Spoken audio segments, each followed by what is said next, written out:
আমাদের তাদের সাথে মোকাবেলা করার বিন্দু মাত্র ইচ্ছা ছিল না। মামুনুল হক সাহেব তো তবলিগের কেউ না, আমরা তো দেখিনি কখনো মামুনুল হক সাহেবকে তবলিগে। উনি পুরো বাংলাদেশের সকলের জন্য স্বরাষ্ট্র উপদেষ্টা। উনি অভিভাবকের চেয়ারে বসে কিভাবে একটা পক্ষ নেই। ওনারা আমাদেরকে বলতেছে ইদানিং যে আমরা ভারতপন্থী, ভারতের সাথে সম্পৃক্ত। আমরা যদি ভারতপন্থী হই তাহলে তো আপনারা যারা জুবাইরপন্থী আছেন অথবা আপনারা যারা হেফাজতের লোকজন আছেন আপনারা তো ডাবল ভারতপন্থী।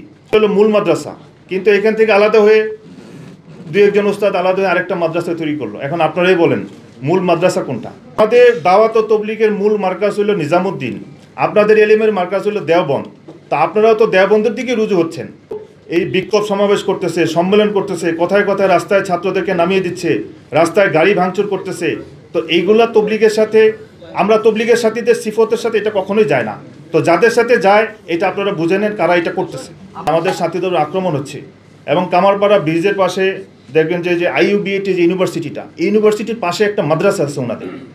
ওই মাদ্রাসার প্রায় 30 থেকে 50 জন ছাত্র উস্তাদ সব লাঠি সহ রাত্রে বাইরে দাঁড়িয়ে আছে, আমাদের সাথীদের উপর আক্রমণ শুরু করে দিচ্ছে। আমাদের চিন্তা ছিল যে আমরা হয়তোবা সকাল পর্যন্ত সাথীদেরকে রাখবো, 11টায় মিটিং হবে, মিটিংয়ের পরে যেটা ফয়সালা হয়, যদি সরকার আমাদেরকে এই টঙ্গীর মাঠ খালি করে দেয় আমরা ঢুকবো, আমরা ওইখানে জোর করব। কিন্তু অত্যন্ত দুর্ঘটনাবশত এটা ওনারা আমাদের উপর হামলা করলো রাত্রেবেলা। আমাদের সাথীরা নিজেদেরকে সেভের জন্য, এবং যখন দেখবেন একটা মব হয়ে যায়, যখন এটাকে নিয়ন্ত্রণের বাইরে চলে যায়, যখন কিছু সাথী তারা আমাদের উপর আক্রমণ শুরু করলো, ব্যাস। কিন্তু এইখানে আমি একটা কথা বলবো, প্রশাসনের কাছে এই খবর ছিল জুবাইরপন্থীরা টঙ্গীর টিন শেডে দেশীয় অস্ত্রশস্ত্র সহ এবং আশেপাশের মসজিদগুলোতে তারা একদম অস্ত্রশস্ত্র সহ তারা বসে আছে। এবং আপনারা দেখবেন এটার ভিডিও অনলাইনে এসেছে, কি পরিমাণ দা পাওয়া গেছে, ট্যাটা পাওয়া গিয়েছে, হ্যাঁ, এবং তারা চোকা বাঁশ রেখে দিয়েছে। তো এইগুলো তো ওনারা ওইখানে ভিতরে রেখে দিয়েছিল। তা আমাদের সাথীরা যখন গেল ঘটনা ঘটে গেল। কিন্তু এখানে একটা প্রশ্ন হইল, প্রশাসনের কাছে এই খবর ছিল, প্রশাসন এবং স্বরাষ্ট্র উপদেষ্টা সাহেবের কাছে এই খবর ছিল, তাই স্বরাষ্ট্র উপদেষ্টা কেন 18 তারিখের মিটিংটা একদিন আগে করলো না? যদি 18 তারিখের মিটিংটা একদিন আগে করতে এত বড় সংঘর্ষটা হয় না জনাব স্বরাষ্ট্র উপদেষ্টা সাহেবকে।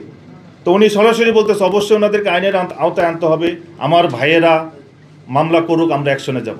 এরপরে সাংবাদিকটা বললেন যে সাতপন্থীরা ইস্তেমা করতে পারবে কিনা, বললেন যে আমার ভাই একটা ভালো পরামর্শ দিয়েছে। সব কথা আমার ভাই, সব কথায়। একজন সাংবাদিক ভাই প্রশ্ন করলেন যে এই অবস্থায় সরকারের অবস্থান কি? উনি একটা কথা বললেন সরকার, এরপর একটা কমা দিয়ে বললেন আমি বলবো আমার ভাইয়েরা আলোচনা করুক।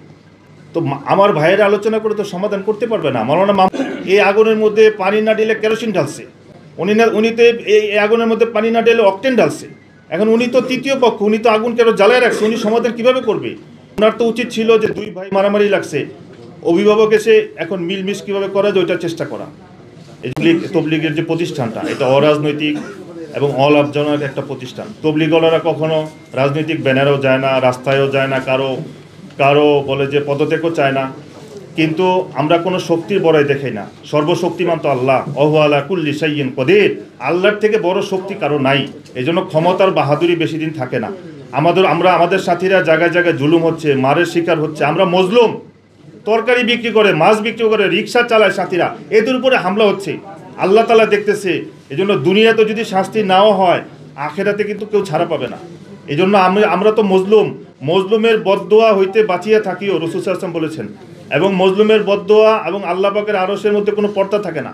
এই জন্য শক্তির বিষয় না, এটা তো বুদ্ধির বিষয় এবং দিল দিয়ে বোঝার বিষয় যে আসলে ওনারা এখন কি চাইতেছে। ওনারা চাইতেছে যে আমাদেরকে জোর জবরদস্তি করে ওনাদেরকে মানানোর জন্য, আর কিছু না।